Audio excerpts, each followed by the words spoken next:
We're live. Hi, guys, and welcome to the Building and Perth podcast.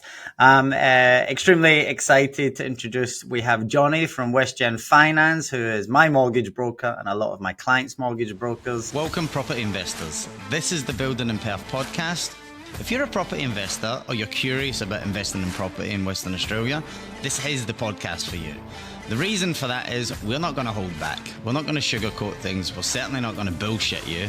And we're going to exploit everything that you need to know. There's a lot of negative press at the moment in WA regarding building, and it doesn't have to be. So what we're going to do is help you navigate through that bullshit and create your wealth, free of charge. We're just giving you this information. Every month we're going to have special guests on who are industry professionals, and then we're going to release an episode every single Monday. So you're not going to miss anything. So please stay tuned, like, subscribe so you never miss anything, and enjoy. So, Johnny, thanks for coming on board, mate. Thanks for the opportunity. No problem. Johnny, I ask every client when I get them on, just tell me a bit about yourself. What made you get into mortgage broking, and even more basic, mate, for some of our first home buyers? What is a mortgage broker? I'm glad you asked that because I was a first time owner myself and I had no idea what I was doing. And I wish I had the guidance that I had from a mortgage broker. So I pretty much modeled myself is I wish what kind of support would I like to have when I was buying my first house, not knowing what I was doing, not knowing what I was up for, not knowing what I'm entitled for. So there's a lot of grants out there, first home on deposit schemes, first home owners grants, especially for people who first come to the country, just got their PRs, people who are just moving out of homes, investors, not knowing how much they can borrow. So just having that support was actually a big thing. So I modeled myself as basing on what I would like to have received from somebody who's experienced in this field as well.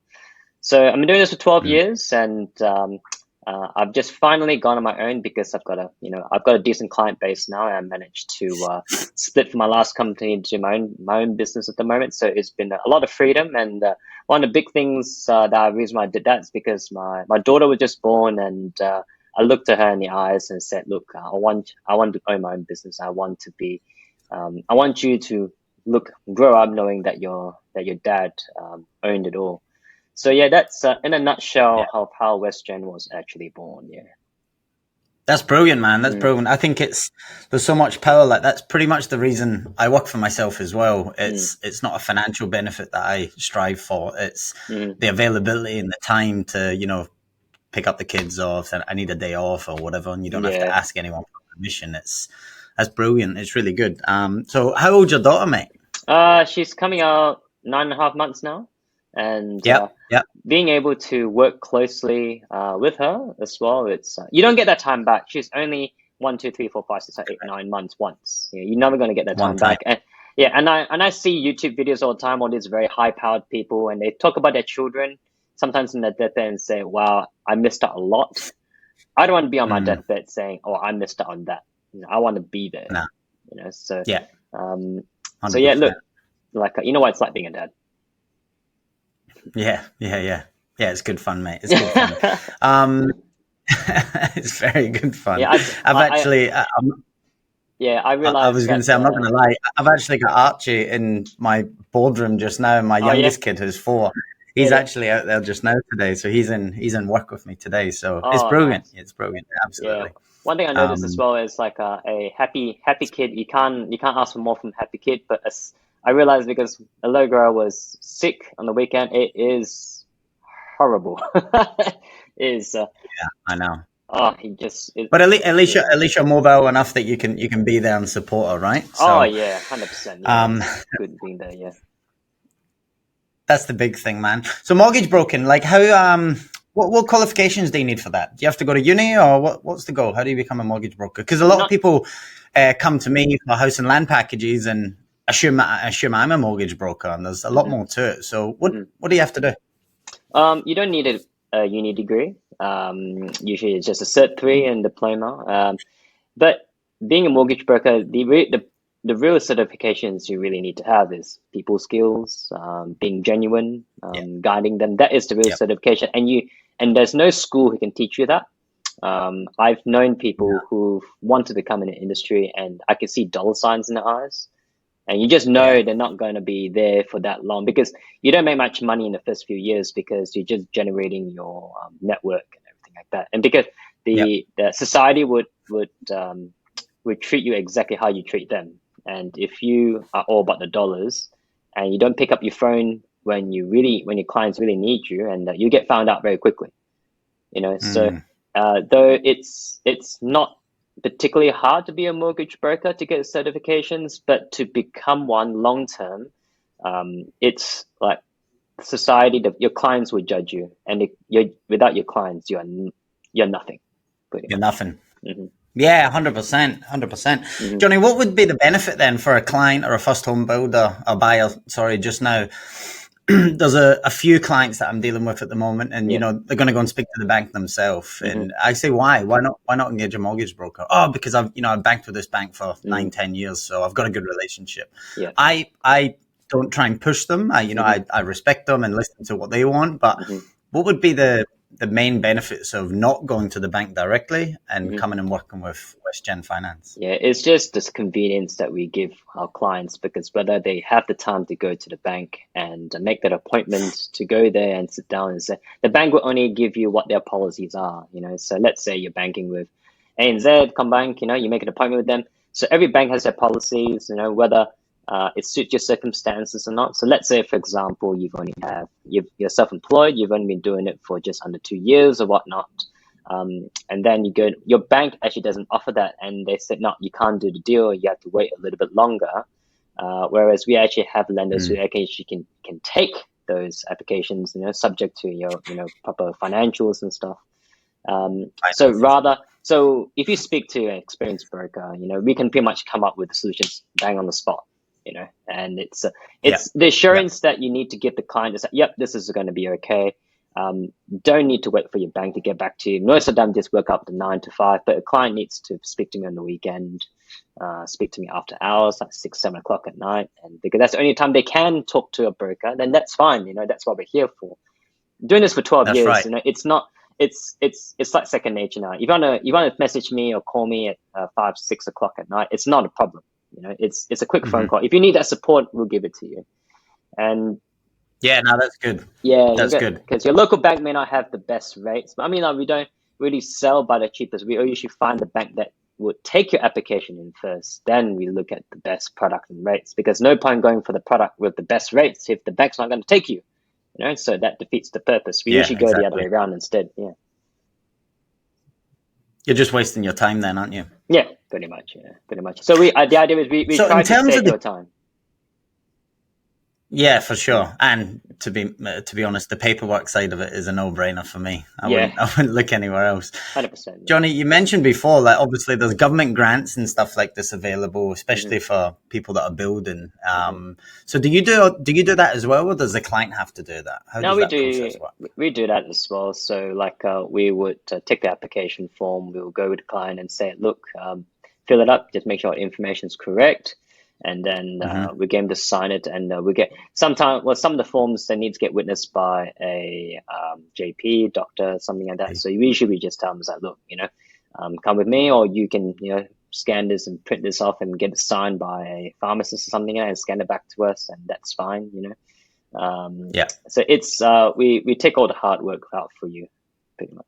Yeah, no, that's good, man. That's good because it can be overwhelming, right? These clients are looking at bloody blocks of land 1 minute, finance the next minute, house designs, which builder's going bust, blah, blah, blah. It's like a big mess, basically, isn't it? So I guess, for me personally, I just try and align myself with the correct land agents, the correct mortgage brokers like yourself, and the correct builders, and to try and take all that stress off the clients, because how many clients have you seen come to you, man, and they're just broken, like they've just been lied to, or they've wasted time, or there's been an application, it got rejected, and the broker's just not done the right thing from the get-go. Like you said, they've got dollar signs in their eyes, right? Yeah. I've had ones where they come to me and the brokers had the file on their desk for 2 months, haven't done anything, So, when there's timelines, you need to satisfy those timelines, and you need to take the stress away from the client. Yeah, for sure, man.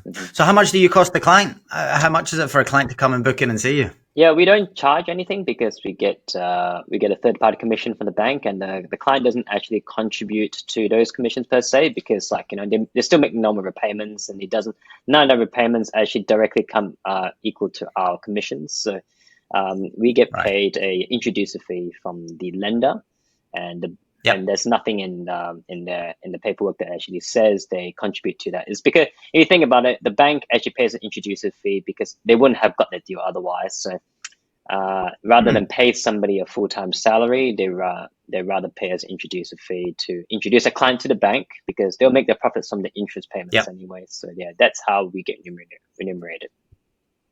Yeah, that makes sense. So the clients literally get nothing to lose by coming and chatting with you. There's a nothing to lose type of situation. No. Yeah. That's good. We like them, Johnny. We like them. Now, mate, I have to ask you this. What's going on with the interest rates? Well, obviously, I know you don't have a crystal ball, man. No, well, like it's clients do. Well, a lot of my clients. Well, I'll say about majority of my time has been taken the last 1 or 2 years. Clients coming to me and asking what the interest rates are doing. Obviously, I'd say I don't have a crystal ball, but it's obviously helping them manage what their repayments are going to be, so on and so forth. A lot of clients are trying to consolidate debt too, because cash flow is a big thing for a lot of clients nowadays. So long as they keep the repayments going. Here in Perth, they've been not quite as affected because loan amounts generally are a lot smaller than, let's say, Sydney or Melbourne. So when the fixed rates come off, the repayments go up, but it's not as severe as if it was a $1.1 or $1.5 million loan. How you say, we can only hope that it's good news from now on. We've had 2-3 months of staying put. Exactly, that's a good sign. Obviously, we're waiting for next quarter assessment of what the government will say, what's going on with inflation. Hopefully, it will keep staying and will start coming down next year. So, it's a good sign. I hope it's peaked already. I mean, it's gone way beyond what it should be, but in my opinion. But hopefully, it'll start coming down from now on. But in saying that, Johnny, it was only 2.5-3 years ago when the government grants first came out with, when COVID happened. We also I think clients got so used to how low the interest rates were, but we were also at an Australian history all-time low, weren't we? So I think people just got so used to paying such at 2% and stuff like that, interest rates, like tiny amounts, which is never going to be sustainable long-term, but the government did actually try and help while COVID happened and stuff like this. On top of that, 20,000 people started building houses but secured themselves into that rate. I think clients are feeling the pinch now that they have inflated, but it's like anything, right? What goes up must come down and vice versa. But you can't have two. I do believe personally. No, that's right. That's right. The company wouldn't. Yeah. So, the banks still have to make money and whatever, but obviously just the constant increases over the last few months has been horrible. But so you're saying the last couple of months has stabilized now, so hopefully we start to see a slight decline, right? Yeah, it's stabilized, and what was kind of disappointing to see that even though there's been holds for the last 3 months, some banks have actually they've decreased the discount, so they increased the rates for new customers coming in. So. There was you still felt some increases happening, so I'm not sure why. In my opinion, maybe the banks are trying to recoup some profit margins again, if they've lost. I don't know what the real reason is. That's just my opinion. That's also and the next few months is going to be very interesting, so I'm just really fingers crossed rates will start to come down, hopefully within before. I think, I was speaking to people out in the industry, they're saying, 4 is about right, where the rates really should be anyway. We just see how we go. Because I've been told that cash rate needs to go up because it needs to be compatible with other countries and their cash rates as well, because it will affect our Aussie dollar. I just came back from Singapore last week, and our Aussie dollar is terrible. I've never been to Singapore where our dollar is weaker than the Singapore dollar. So I think the government has to look after the cash rate over here anyway. So, and there's other factors behind it. I'm sure there will, man. I'm sure there will. Do you see if the interest rates start to decrease a little bit, will that actually increase the borrowing power that the bank will lend clients? Because I've seen for my clients that's actually decreased recently as well, hasn't it? So is that kind of how it works? Does it work on a sliding scale? Yeah, so the real regulation is whatever rate you're going to get. So they go by what the standard variable minus discount is, plus 3%. So let's say if your variable rate is going to be about 5.99%, then they load up another 3% on top, which is 8.9. If you can, on paper, afford to loan 8.99%, that's how they calculate what your affordability is. So they assume that the rates are going to go up by 3%. 3%. If you can afford it on paper on that, then they're happy to do it, you know, and plus you add in living expenses as well. So it wasn't just the interest rate that was reducing borrowing power, it's because the increase of living expenses as well. And I tell you what, you would have felt that living expenses did go up. And I felt it too, because my grocery bill has gone up by about 30%. And I don't buy very much. I really don't buy very much. It might be just the nappies that really increase it, but I don't. Anyway, but that's two factors that have actually reduced borrowing power.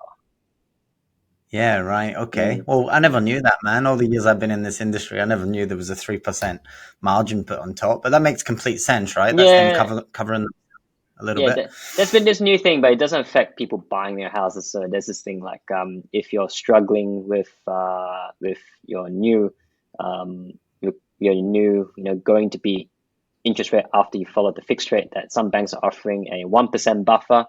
If you but there's a lot of things you need to qualify for and everything like that. So I haven't actually done one of those refinances yet. I'm sure other brokers have. But anyway, if you're buying a house land package or buying a new house, you will get it's always going to be the 3% buffer. Yeah, perfect. Okay. I was gonna just say, if I've currently built a house, let's say one of my clients had built a house 2 or 3 years ago, Johnny, what's the best way to get in contact with you if they want to get some advice off you or potentially look at doing an investment property? Because anyone that built 2 or 3 years ago have now got quite a bit of equity. So what would be the best way for them to get in contact with you, mate? Best way, send me an email or send me a text on my mobile, and I'm sure you'll link up my details later on anyway. So just send me a text or email, and we can find a time we can have a brief chat on the phone. So the brief chat usually lasts for maybe 5-8 minutes, and I just need to get a good oversight of where you're at the moment.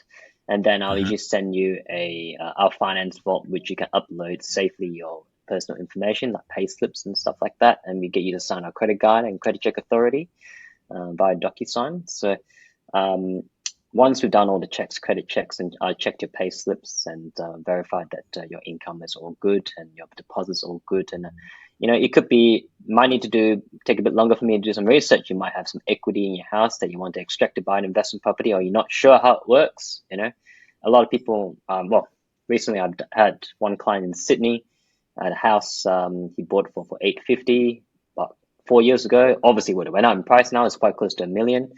And he said, how does equity work? Okay, let me just do some estimate valuations. Found out his house was worth $1 million. He got some equity he can use there. So use the equity to buy an investment property. And it works from there. So a lot of people don't know where they're at, what they can use. They're not sure, should I use my cash or should I use equity? A lot of people don't know how that works. So I'll teach them from my personal experience how I do it. And I should tell them, make sure when you get investment property, align yourself with a good accountant as well.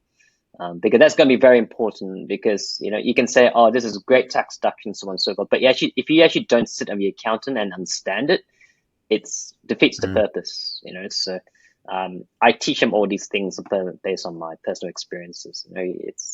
It's one thing getting investment property. I'll tell you what the cash flows are going to be roughly, because essentially if you're buying 100% of your loan, you have to pay 100%. You're getting 100% loan. If you have the equity for it, but then the repayment is always going to exceed the rent you're going to come back. So I also have a discussion. It's like, okay, if are you prepared to go through this because your cash flow isn't going to be great? Or if you're in it for the long term and you're okay with it, that's fine.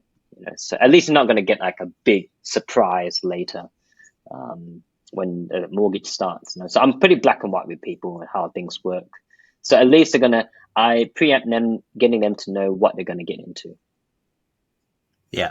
I love that, Johnny. The same sort of ethos as me, very, very blunt, very black and white. You know where you stand straight away, and there's no bullshit that tags along with it. So, mate, look, I'll wrap this up for today. But honestly, mate, thank you so much for coming on board.